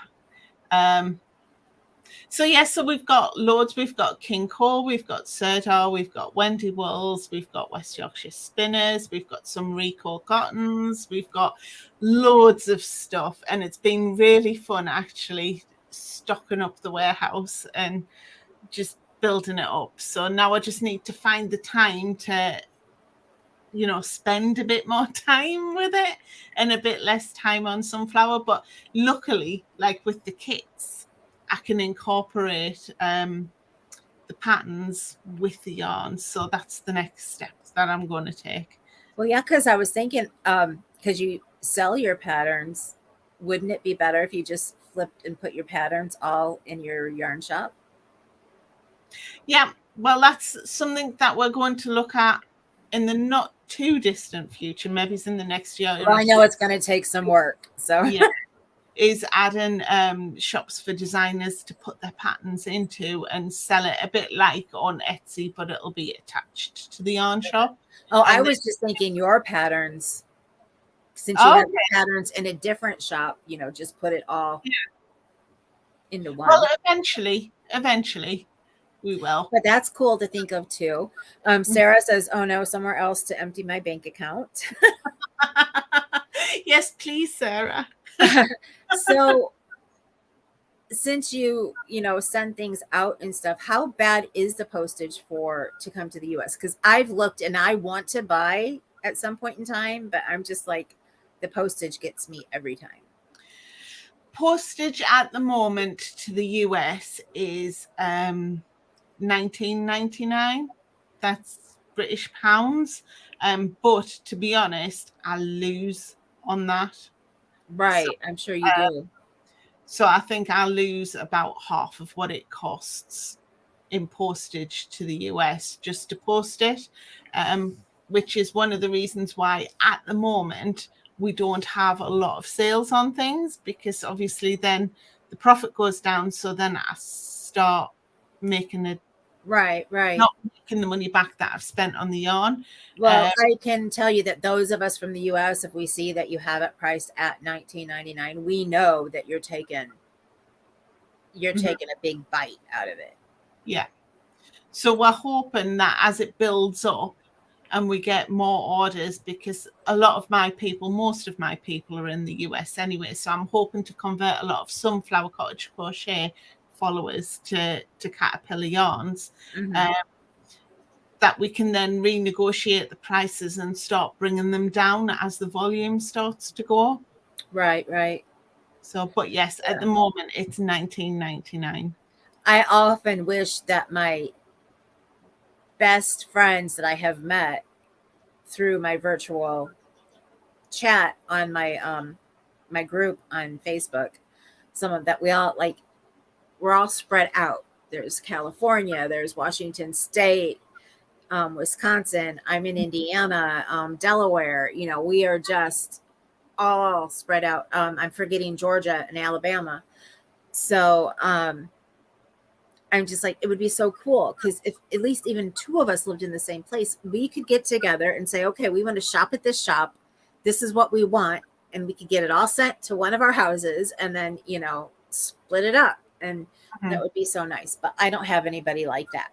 So I'm just always like, I would love to find a yarn friend here that we could just, go together. Yeah, there is. I think it's 155. So if you're in the US and you spend £155 on yarn, which, to be fair, if you're making a blanket or a couple of blankets as gifts or whatever, you're going to spend that on decent yarn anyway. Then the postage becomes free, but you have to hit that threshold first. Yeah. I need to start finding a way to put a little bit away. But right now, since my husband is the only one working and I can't really make more than if somebody happens to order something from me. And I mean, I tried the stitch markers. I'll still make them and I'll still try and sell them. And if anybody wants customized stitch markers, I love taking different beads and stuff and putting things together to make, so I'll still do it. It's just right now with doing everything else, I haven't had time. I have an order that I need to finish. I'm learning how to make the ones for knitting for somebody who wanted just for knitting. So, I mean, I love the challenge of, doing everything. And I'm going to be working more on that end after my surgery, because I'm not going to be able to crochet for a while, but I should be able to sit with something, right up here to work. But being able to do the actual movement and everything of crocheting, I think is going to be too hard. From all my other abdominal surgeries, I know it took a while for me to crochet again afterwards, a couple of weeks. I mean, not a ton of time, but I'm going to need to do something before that. because I not one to just sit and watch TV or sit and do nothing. I need to do something with my hands. Yeah. So I'm sure I'll be working on some stitch because I've got new beads and stuff that I haven't even been able to work with yet because I just haven't had the time to do everything. So I'll be starting that up again. Because when you started your shop, I was like, oh, I'm going to see if Helen might want some, custom made stitch markers. But then I was like, oh, but then I'll have to send them to her. So I was like, that won't work. Sarah says sending Happy Mail to the US cost me from 30 to 40 pounds, which is $39 to $52 in US. Mm-hmm. Kathy says, love new places to shop. So yeah. Yeah. I have such a huge dream list because another thing, and I probably wouldn't say this except for you're on here, but another thing that I really want to do is to start designing some of my own things. Mm-hmm. I was sent some yarn from our friend Donna, which I'm sure she's busy today or she would have been here. I was sent some yarn from her, and I told her when she sent it to me, I said, that is the perfect yarn. First, I have to desensitize myself to it. I have this thing, and I thought I was one of the only people, but I just recently met somebody else who's like me, who, when I touch really soft material, it takes all the moisture out of my hands. So the really soft, Chanel, I can't touch Chanel. Okay. Because it takes everything out of my hands. I always tell my husband that he was going to get off cheap because he would never have to buy me a really expensive, nice, soft sweat, Yeah. cashmere. That's what I was trying to think of. I can't touch cashmere. I'm trying to desensitize myself, though, so I can work with some of them. I just used a really soft Lion Brand one to make a pillow for my daughter, and I was like so excited when I was done with it. But she had sent me some boucle yarn that I love boucle yarn. But some of it again. Oh, Donna is here. Hi, Donna. I wasn't sure if you were in the background. Terry's visiting Donna right now, so I didn't know if she was in the background. So, hey, Donna. But she sent me this really beautiful boucle yarn, and I can't remember if it's a size 5 or a size 6. Mm-hmm. And I told her, I don't know if she may be the only one I've told. I may have told the girls when we were all talking at one time, but it's been a while. I want to design my own blanket, because I do have the books with the different stitches and things. And I used to do washcloths, and just do whatever. So I want to design my own blanket. Mm-hmm. And, I think when people start testing for people, and then especially with becoming a tech editor and learning all of the pieces and how to put them together, I think, and if you're a type of person who likes to learn new things, that itch is just there to try and learn to create your own, because I've already started changing patterns to how I want them to be versus how they are. Mm-hmm. So from what everybody says, the next step is just starting to make your own. See, but the thing for me is I love amigurumi, like I was saying earlier, but there's no way in the world I think that I could ever learn how to design an amigurumi. I want to start with the blanket. So, and then maybe move to, my own top, Yeah. like that. So it's so satisfying though as well, especially when you're designing something that you would love. Mm-hmm. Yeah, you have to design the things that call to you.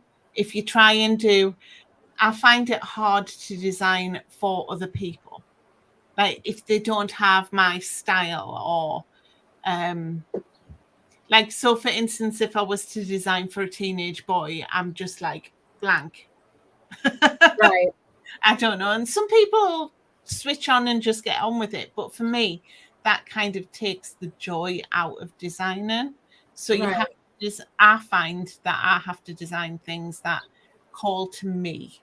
Right. What I want. But see, as well, I think you're going to be like me, where you so much time thinking about it and you've worked it all out in your head that once you actually sit down with your hook and your yarn and your paper and your pen, it'll just fly by because you've Yeah. spent like weeks sorting everything out in your head. So you know what stitches you want, you know how big you want it, you know what size fit you want. Yeah, I already know that I will be more like you, as in I will design for what I want to make, Mm-hmm. because I mean, I've seen other designers out there who will ask people, what do you want me to make? What do you want me to do? You know, and then like somebody will say, oh, make an amigurumi, but I don't like doing amigurumi. Well, then why are you asking them, you know, what do they want you to make? If when they say, well, I want you to make this, then you're going to turn around and say, well, I don't like doing that, you know, Mm-hmm. or at least keep it to yourself and be like, well, I'm not going to make that because I don't like doing it. Let's hear what somebody else suggests, you know? Yeah. So I just don't understand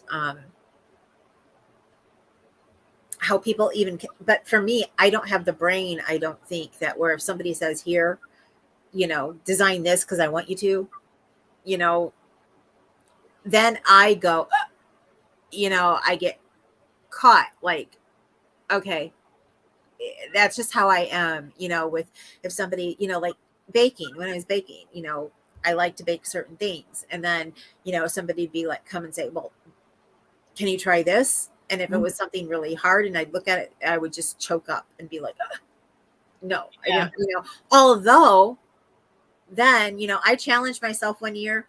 I had never made a cheesecake. I had never, you know, I had made the easy ones that you get in a box and whip together, but I Mm-hmm. had never made a real cheesecake. And this was, I don't know, I may have been, my husband and I had already been married. So Emily was a baby, 26 or 27. And I just took out a book one day and I was like, I'm going to make it.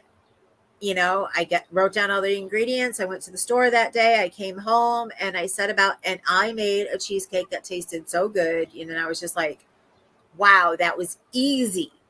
I didn't know all you needed was cream cheese and eggs and, you know, some vanilla and, you know, make your graham cracker crust. And, you know, I had the type of the springform pan, you know, forever. So then my mom got me a cookbook that was like all Christmas desserts, and over half of them were cheesecakes. And I set out to make, and I made probably about half of them in there. And Yeah. it was just so fun because I was just doing what I wanted to. You know, she found one and she was like, here, why don't you do that one? And then I was just like, no, I don't want to. You know, it's not what I want to do, you know. But then I've also had complete disasters. I wanted to make, there was oh, what's it called? A Black Forest cake in there. And I'm like, I'm going to make this Black Forest cake. I'm going to learn how to cut the, you know, cake in half and, you know, do all that. I done cake decorating when I was younger. I'm like, oh, I'm going to be able to do this. So I put it all together and I had this mess that just landed and fell, you know. We took a spoon. It still tasted good, but, you Yeah. know, it was just a mess. It still tasted good. It still worked out. So, I'm laughing because I've done the same thing. Something happened and it wouldn't set and it just kind of slid off the base of it. my first lemon meringue pie, my grandma, who's passed, both my grandmas have passed, um, she was famous. I mean, famous for, from our family and everybody who knew us, her lemon meringue pies. When she passed, my cousin knew how to do it. And my dad was like, here's the recipe. I have grandma's recipe. I want you to learn. Can you please learn how to make these? I'm like, okay, I'll learn how to make it. I never realized it was something that you did cornstarch and you stirred it until it got, you know, thick and all of that. Mm-hmm. My first one would not thicken up. I didn't know what I had done wrong, that I just didn't add enough. Went to a family reunion and I had a soup pie, a lemon soup pie for everybody because I could not get it to thicken up. And everybody laughed. It ended up getting thrown in the trash because it was a hot day and the flies got in it. I was like, it tastes good.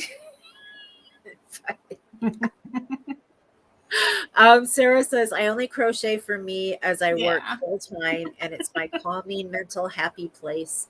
And I rarely make the same thing twice because there is so much I want to make. Yeah, I get that. I mean, with being disabled, that's one reason why I do the crochet for hire, type stuff. But I also find it fun sometimes when people ask me to do something that I've never done before. And I'm like, okay, and I'm honest. I tell them I've never done that. I'll try. We'll see how it almost always turns out fine. So they're happy in the end, and then I was happy because I tried it. And it's something that I'd be like, I'll probably never make it again. But, you know, it made me happy. Mm-hmm. One thing I need to make actually and sit down and make for me is I need a Bible cover to fit the Bible that I have, and it's pretty big. So who knows? I may take out my stitch book, and actually the first thing I make may be a Bible cover for my Bible because I'm tired of carrying it in the box back and forth to church. It's become a big pain, and I don't have any extra bags because I have projects in them. So. Sarah says also Black Forest is my hubby's favorite. Every time I get a bag, I have a project that can go in it right away. So I just got a bag that I haven't even put on here yet that I need to make a video for, and it has the stocking in it for the cow. So okay. See. Oh, sorry. I was going to say I can't have loads of whips on the one project person, get it finished and then move on. I have so many things when I was working. Sorry, I think we've got a bit of a lag there. Sorry about that.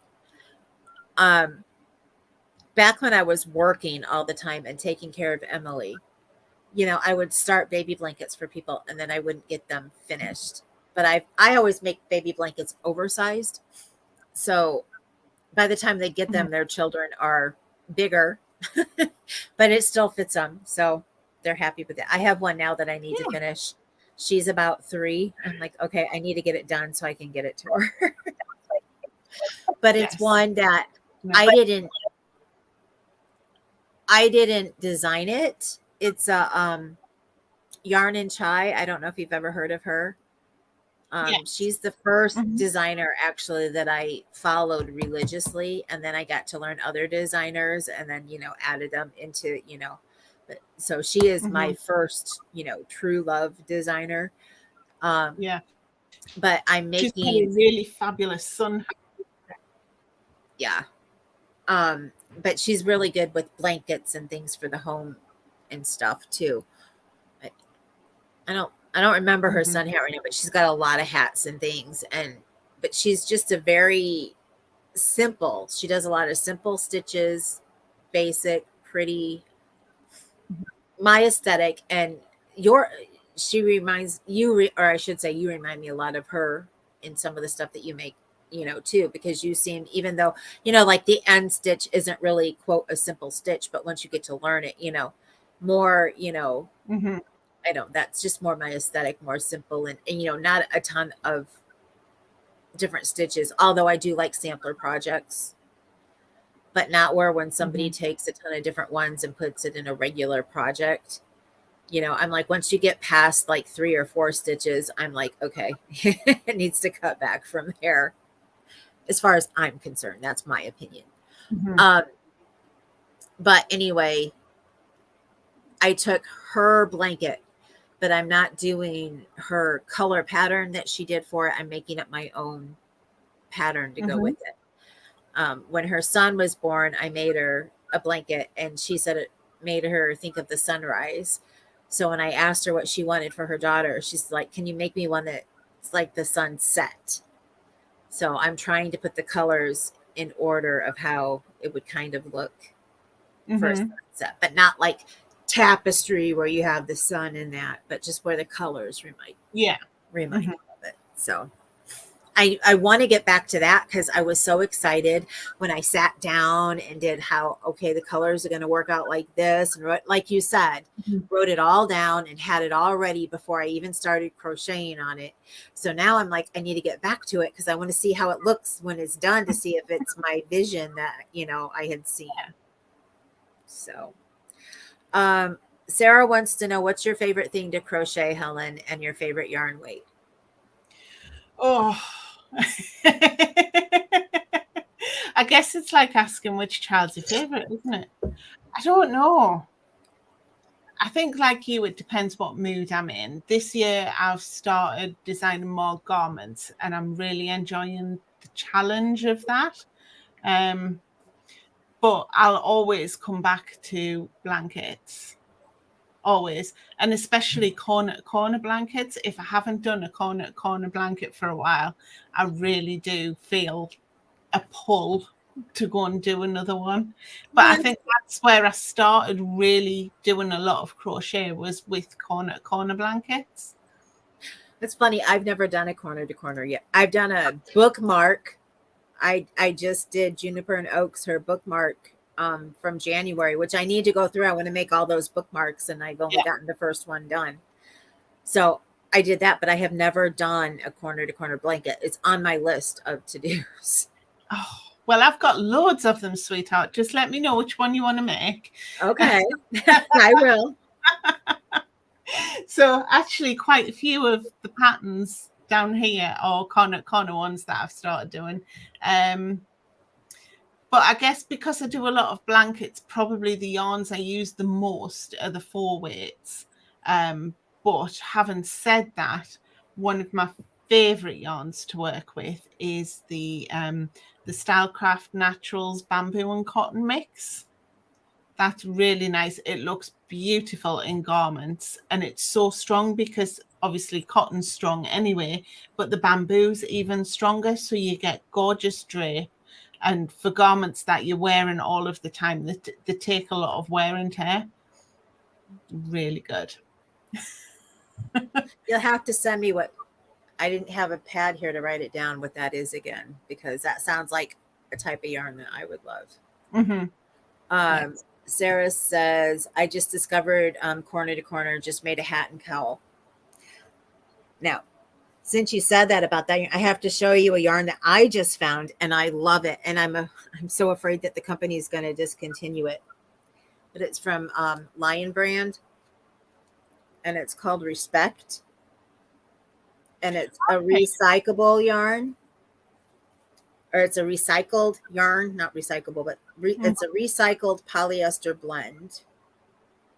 And it's 45% recycled polyester, 30% acrylic, and 25% cotton.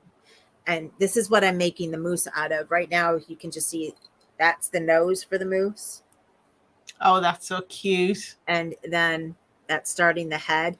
And I love it because it's marled. I love marled yarn. I love yarn that has specks, is marled, that has something other than just plain one color. Yeah. And it's going to make it look more like an old-fashioned type stuffed animal. Yes. And when I showed that to the woman I'm making it for, she was like, oh, I love that. Yes, you have to get that yarn to make it with. So it's going to be these 2 colors. The body's going to be all in this darker color. The nose and the hooves and well, I guess it's hooves on the hands and the feet. So the nose and the hooves are going to be this color. And then the horns are going to be this color. That's going to be so cute. But I've not seen or heard of that one before. Yeah. When I went looking, because she wanted this to be like a 6 to 8 inches. And when I showed her this one, the pattern for this one, she fell in love with it. And it is a big one. Probably at least, I can't remember. I know I had read it on the pattern, but I want to say at least somewhere between 13 and 15 inches tall. So I told her, because I did my little, figuring out. And Yeah. I was like, okay, so I'm going to need a sport weight yarn, a size 2, in order to get the size that she wants, is what I had estimated. And I couldn't find a cotton because I'm making it for a baby. So I want it to be cotton, something they can chew on, something, that's not going to hurt them, So a cotton polyester, acrylic blend, that's fine too, how this turned out. Because I think, I can't remember. I'd have to look at the label again. I don't know if this is OTEC. I've been trying to get OTEC now for all the baby stuff that I make. No, I don't think so. But it's still, I know Lion Brand is a good company and they're not going to put, nasty stuff in their yarn. But when I went looking, I could not find anything with the right colors because I showed her 2 different patterns. She liked the one I picked, but she wanted the colors from the other one, which was the dark and then the lighter color for the nose and the hooves, and then the silvery color for the antlers. And I was like, okay. So I went looking for that, and I just could not find all the colors in one brand. Okay. So then I happened to be looking through Lion Brand. I wasn't going to look there because I thought I knew all of their cottons already. And I was like, no, I had looked at the 24 cotton that they had, and I was like, they didn't have the colors and it was the wrong weight anyway. So then as I was looking, I found this one and I'm like, okay, it's DK, wrong weight. But I fell in love with the colors. So I'm like, I've got to look at all the colors because I love that. I got to mark it down. I want to come back and get some of this at some time for me. And then when I saw that they had those and the colors kind of fit, and I had been working literally for a day and a half, almost 2 days, trying to find yarn for this moose. And she had told me, don't spend a lot of time. I don't want you having to spend a lot of time looking for the yarn and stuff. Just let me know what you find, because how I charge, and it was so much different than everybody else. But if I have to buy yarn, I have them pay me for the yarn so I can buy the yarn up front. And then I charge for whatever is left, after.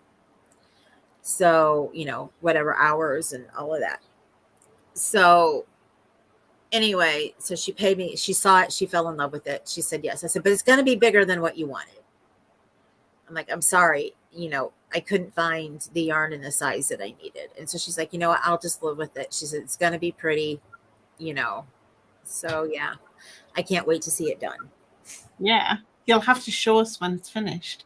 I always show everything, at least on my channel. I thought I was showing everything on my Instagram. And I went there to try and find something I made for Christmas, and it's not there. So I'm like, I've got to get back to putting everything on Instagram too. But I show everything here.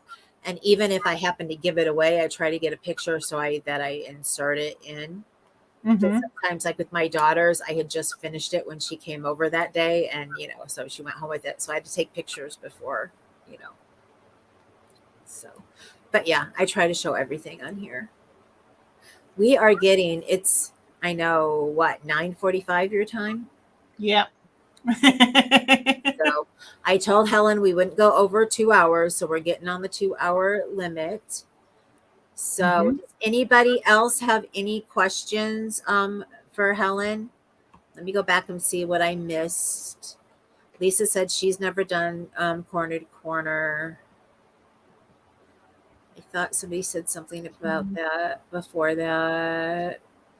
I do have, not to plug myself, but because I think it would be useful. But I do have a free Learn to Corner course on the website.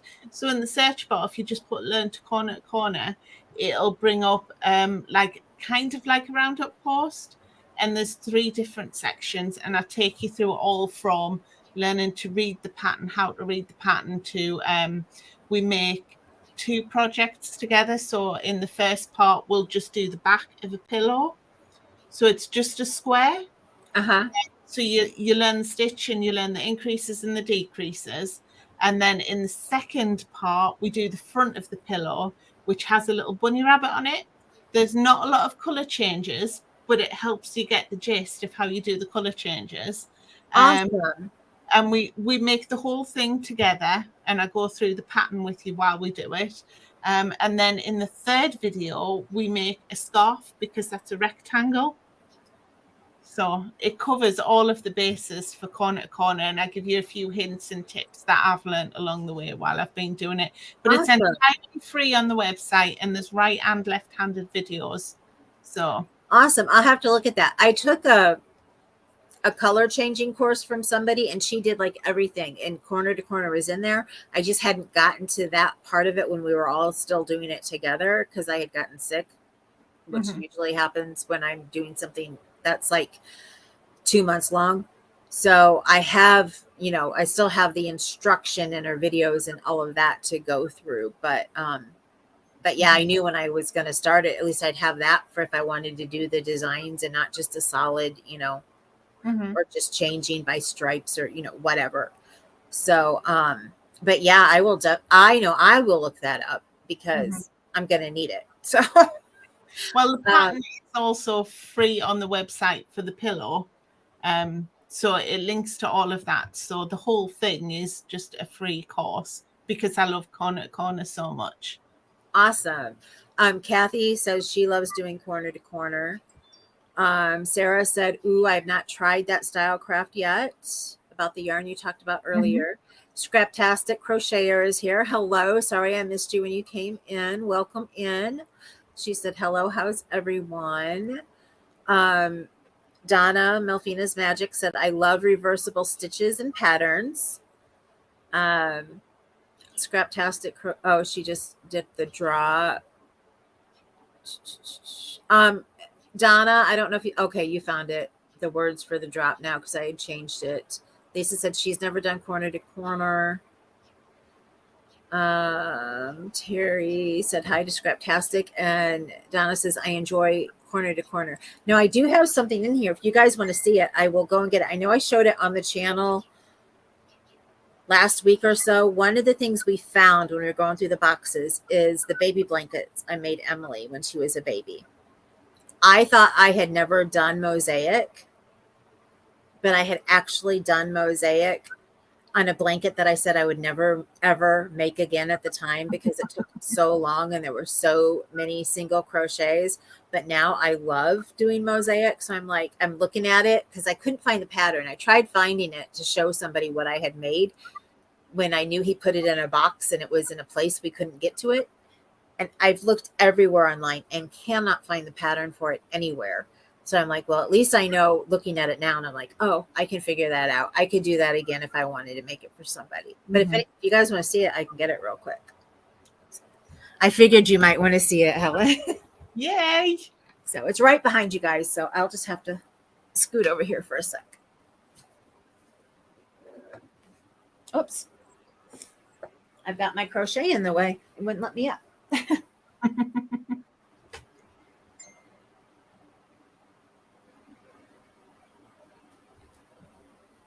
No, I made these back before, well, she's 26 years. So basically back then, all they had to choose from was acrylic yarn and, from the places I knew. I didn't know if I could, well, there wasn't an online yet. So I'm like, there wasn't an online store. I could go look for things.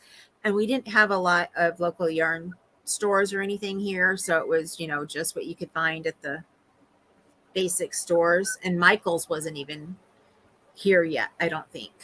So it's a big one. That's the first side of it. That's cute.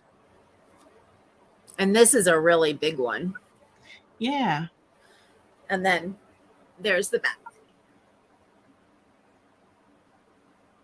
I like that. That looks like it would be a good one for somebody just starting. Yeah. And I'm like, all these times, hey, Nadine is here. Hi, Nadine. Nadine is the one who wanted to see this when I was telling her about it. She's one of my best friends that I've met, actually from YouTube. We used to go to the same lives together. So, but yeah, I never thought I had done mosaic. And I kept telling everybody, I've never done mosaic. I've never done mosaic. And I'm like, okay, here. Yeah, I've done mosaic and didn't know it. I mean, I I'm working on Juniper and Oaks, the mosaic blanket she did last year, the month to month. So yeah, I learned it. I thought through her, but then as I was doing it, I was going, wait a minute, I've done something like this before. And I realized it was that blanket. Yeah. Lisa says, I still say it's beautiful. Thank you. And then this is a blanket I like to make. Sorry, I got fiber in my throat. I used to make this for everybody because it's very thin and light. Mm-hmm. I have a friend who's down in New Orleans and she was having a baby. She's like, I will not need a blanket ever. And I'm like, yeah, you will. So I made her one and I told her, just put it in the baby bag because that's what I did with it. And she was like, the first time she went to a doctor's appointment, she's like, oh, thank you. She's like, I forgot about air conditioning. So yeah, this is a very nice light one. And it's the first time that I had learned, even though I made this one in like a size 2, but I have made it thicker for somebody who liked what it looked like, but wanted it, heavier. Yeah. So I've made it in a 4 weight, and it comes out just as pretty, just bigger. Mm-hmm. That's cute. So, and this was made, I believe, with Lion Brand yarn. Yeah, because it came off of the back of a Jamie label. So, yep. That used to be my favorite baby yarn because one of the stores here supplied it. So, Sarah says, very pretty, AJ. Thank you so much. Kathy says, so pretty. Thank you. And Lisa says, awesome. Thank you. Thank you. So, yeah, I am just, I'm like a proud mama when I look at these. I'm not sure what she's going to do with them because first of all, I've got to soak them and wash them. I made her a dowel too. The outfit for a dowel. Mm-hmm. And my husband didn't put it in a box. He just put it on top of a box when he put it back there. So I've got to soak it and it's right there too. I didn't think to grab it. Maybe you can help me. I asked people for ideas.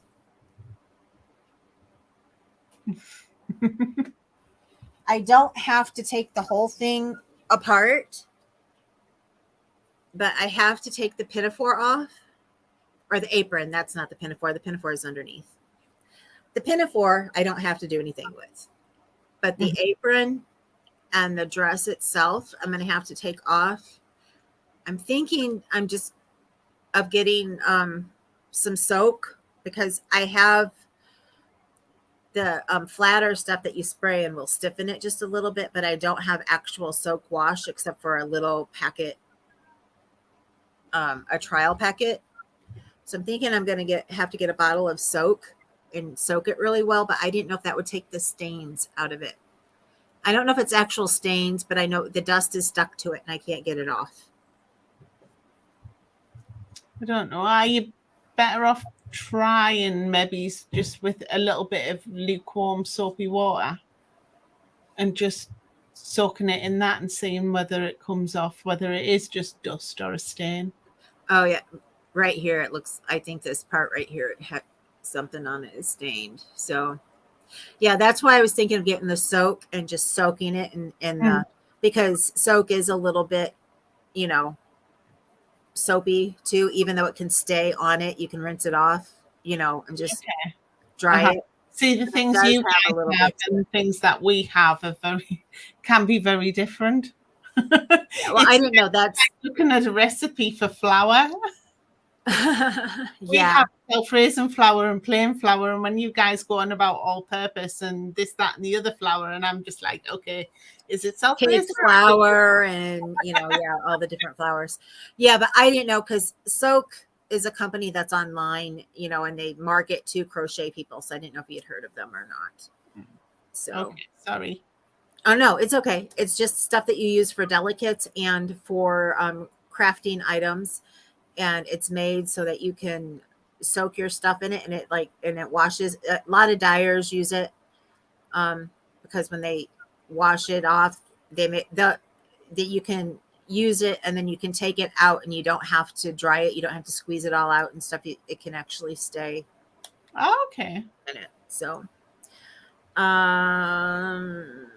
Sarah says, lovely chatting with you. I need to go now. Almost my bedtime. Take care. Oh, yes. We're getting ready to say goodbye because I know we're going on the 2-hour mark. So that just hit my head right before.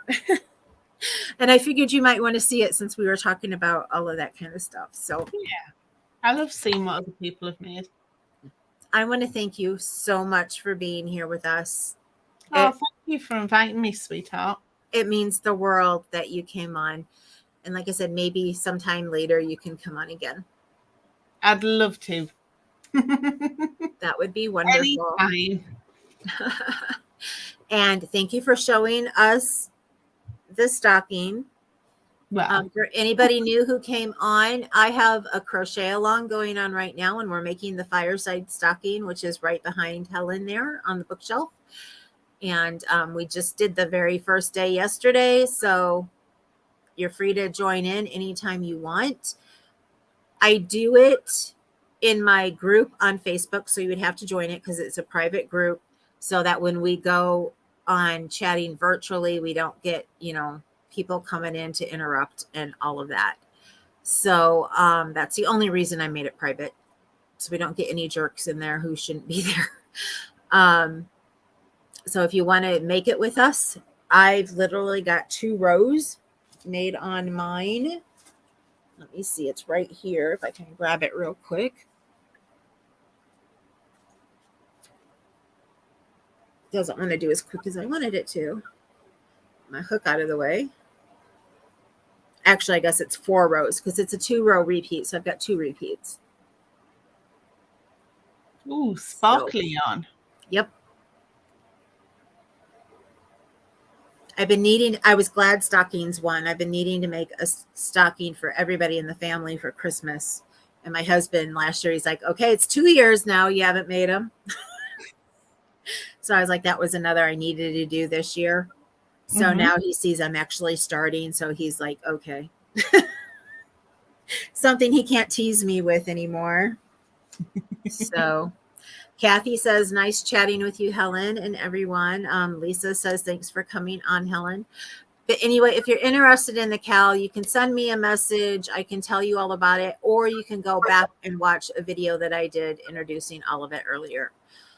Right now, I just do it in the virtual chat in the group, but I'm thinking of coming on because I know people are used to people doing Cals live like this.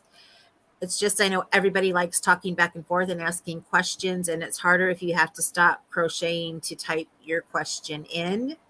So we like to do it that way, but others keep coming and saying, I didn't see where you did it. So I think they're looking for a live.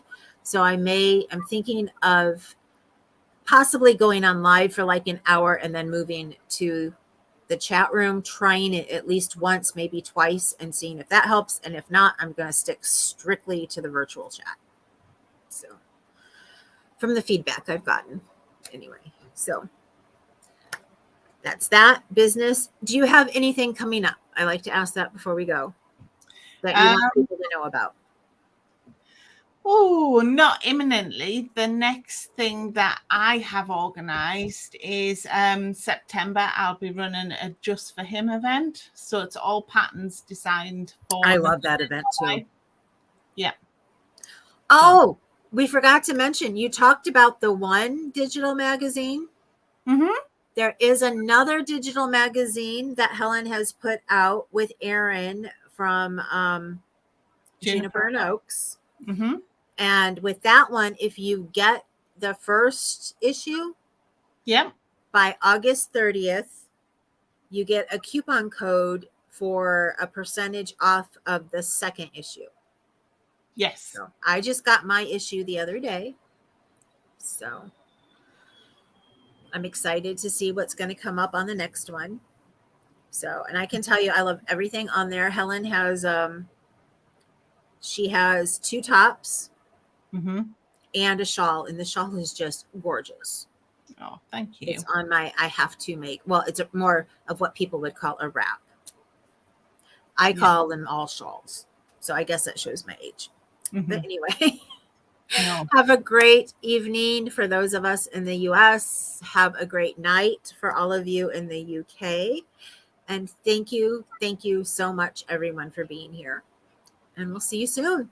Remember, you matter. And remember, you're gorgeous and you're beautiful. And don't let anybody tell you different. And I love you guys all. See you later.